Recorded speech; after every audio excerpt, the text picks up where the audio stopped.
Hi hello ನಮಸ್ಕಾರ ಎಲ್ಲರಿಗೂ Mamata food ಕೋರ್ಟ್ಗೆ ಸ್ವಾಗತ. ನಾನಿವತ್ತು ಹಿಚ್ಕಿನ ಬೇಳೆ ಮತ್ತು ಆಲೂಗಡ್ಡೆ ಹಾಕ್ಬಿಟ್ಟು ಗೊಜ್ಜು ಮಾಡಿದ್ದೀನಿ. ಬನ್ನಿ ನೋಡೋಣ ಹೇಗೆ ಮಾಡೋದು ಅಂತ. ಇದು ಚಿಂತಾಮಣಿ ಅವರೆಕಾಯಿ ಅಂತೆ. ಎಷ್ಟು ಚೆನ್ನಾಗಿತ್ತು ಅಂದರೆ ಕಾಯಿ ಬಲ್ತಿತ್ತು, ತುಂಬಾ ಚೆನ್ನಾಗಿತ್ತು. ಮತ್ತು ಒಂದೆರಡು ಆಲೂಗಡ್ಡೆ ಕಟ್ ಮಾಡಿಕೊಂಡು ನೀರಲ್ಲಿ ಹಾಕ್ಕೊಂಡಿದ್ದೀನಿ. ಇದು ಮಸಾಲೆ ಪದಾರ್ಥ. ನಾನು ಜಾರ್ ತೊಗೊಂಡಿದ್ದೀನಿ. ಜಾರ್ಗೆ ಕೊತ್ತಂಬರಿ ಸೊಪ್ಪು ಒಂದು ಕಾಲು ಹಿಡಿಯಷ್ಟು ಕೊತ್ತಂಬರಿ ಸೊಪ್ಪು, ಬೆಳ್ಳುಳ್ಳಿ ಒಂದು ಚಿಕ್ಕ ಗಡ್ಡೆ, ಶುಂಠಿ ಬಂದ್ಬಿಟ್ಟು ಒಂದು ಅರ್ಧ ಇಂಚ್ ಹಾಕ್ಕೊಂಡಿದ್ದೀನಿ. ಈರುಳ್ಳಿ ಒಂದು ಮೀಡಿಯಮ್ ಸೈಜ್ ಈರುಳ್ಳಿ ಈ ಥರ ಕಟ್ ಮಾಡಿ ಹಾಕ್ಕೊಂಡಿದ್ದೀನಿ.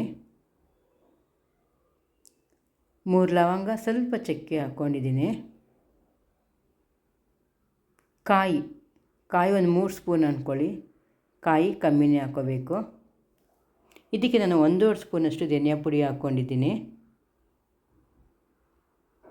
1 ಸ್ಪೂನಷ್ಟು ಅಚ್ಚ ಖಾರದ ಪುಡಿ ಹಾಕ್ಕೊಂಡಿದ್ದೀನಿ. ಮತ್ತು ಚಿಕ್ಕ ಸೈಜಿಂದ 2 ಟಮಾಟೆ ಹಣ್ಣು ಹಾಕ್ಕೊಂಡಿದ್ದೀನಿ.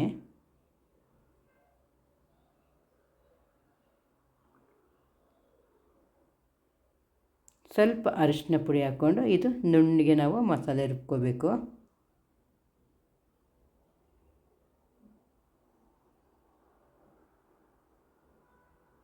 ನಾನು ಮಸಾಲೆ ರುಬ್ಕೊಂಡು ಬಿಡ್ತೀನಿ.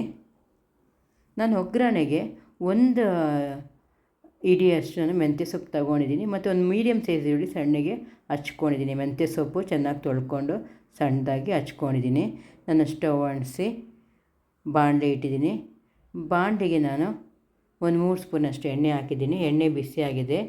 ಇವಾಗ ಈರುಳ್ಳಿ ಫ್ರೈ ಮಾಡ್ಕೊಳ್ಳೋಣ.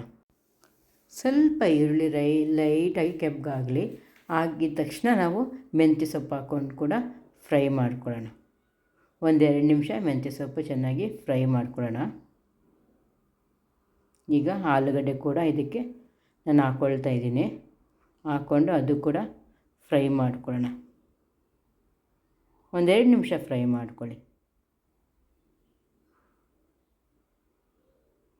ಆಮೇಲೆ ಹಿಚ್ಕಿನ ಬೇಳೆ ನೋಡಿ. ಒಂದು ಕಾಳು ಕೂಡ ಹಸಿರು ಕಾಳಿಲ್ಲ, ಎಲ್ಲ ಬೆಳ್ಳಗೆ ಇದೆ ನೋಡಿ. ಇದು ಚಿಂತಾಮಣಿ ಕಾಯಿ ಅಂತೆ.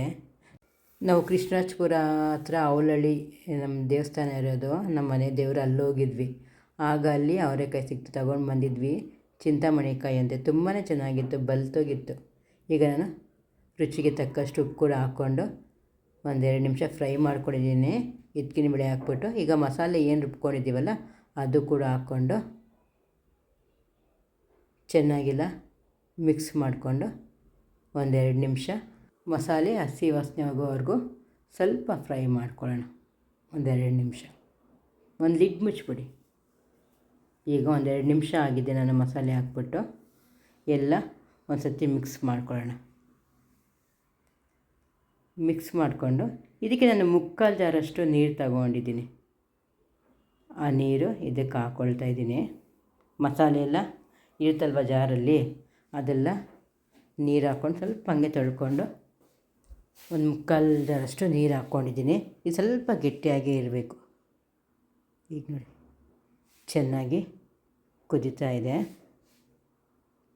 ಎಲ್ಲ ಚೆನ್ನಾಗಿ ಮಿಕ್ಸ್ ಮಾಡ್ಕೊಳ್ಳಿ.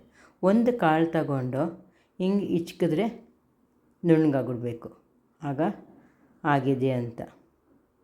ಈಗ ಹೊಸದಾಗಿ ಅಡುಗೆ ಮಾಡ್ತಾರಲ್ಲ ಅವ್ರಿಗೆಲ್ಲ ಬರೋದಿಲ್ವಲ್ಲ ಮಾಡೋದಕ್ಕೆ, ಈ ಥರ ಟ್ರಿಕ್ಸ್ ಎಲ್ಲ ಕಲ್ತ್ಕೊಂಡ್ರೆ ಬೇಗ ಮಾಡ್ಕೊಂಬಿಡ್ಬೋದು. ನಾವು ಆಲೂಗಡ್ಡೆ ಏನು ಬೇಯಿಸಿರ್ತೀವಲ್ಲ ಇದರಲ್ಲಿ, ಅದೇ ತಗೊಂಡು ಆಲೂಗಡ್ಡೆ ಸ್ವಲ್ಪ ಸ್ಮ್ಯಾಶ್ ಮಾಡಿಬಿಟ್ಟು ಇದಕ್ಕೆ ಬೆರೆಸ್ಕೊಂಬಿಡೋಣ. ಇದು ಗೊಜ್ಜು ಅಷ್ಟು ಚೆನ್ನಾಗಿರುತ್ತೆ. ಅನ್ನಕ್ಕೆ, ಪೂರಿಗೆ, ಇಡ್ಲಿಗೆ, ದೋಸೆ ಎಲ್ಲದಕ್ಕೂ ಆಗುತ್ತೆ. ನಾವು ಕಲಿಸ್ಬಿಟ್ಟು ಸ್ಟವ್ ಆಫ್ ಮಾಡೋಣ. ಸ್ಟವ್ ಆಫ್ ಮಾಡಿಬಿಟ್ಟು ನಾನು ಸರ್ವ್ ಮಾಡ್ಕೊಳ್ತೀನಿ. ನಿಮಗೆ ಈ ಹಿಚ್ಕಿನ ಬೇಳೆ ಗೊಜ್ಜು ಇಷ್ಟ ಆದಲ್ಲಿ ಪ್ಲೀಸ್ ಲೈಕ್ ಆ್ಯಂಡ್ ಶೇರ್ ಮಾಡಿ, ಸಬ್ಸ್ಕ್ರೈಬ್ ಕೂಡ ಮಾಡಿ.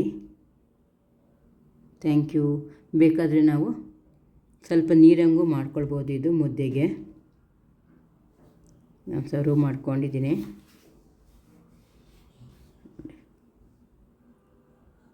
ಟೇಸ್ಟ್ ಕೂಡ ನೋಡೋಣ. ಟೇಸ್ಟ್ ಮಾತ್ರ ಸೂಪರಾಗಿರುತ್ತೆ. ಒಂದು ಸತಿ ನೀವು ಟ್ರೈ ಮಾಡಿ. Thank you.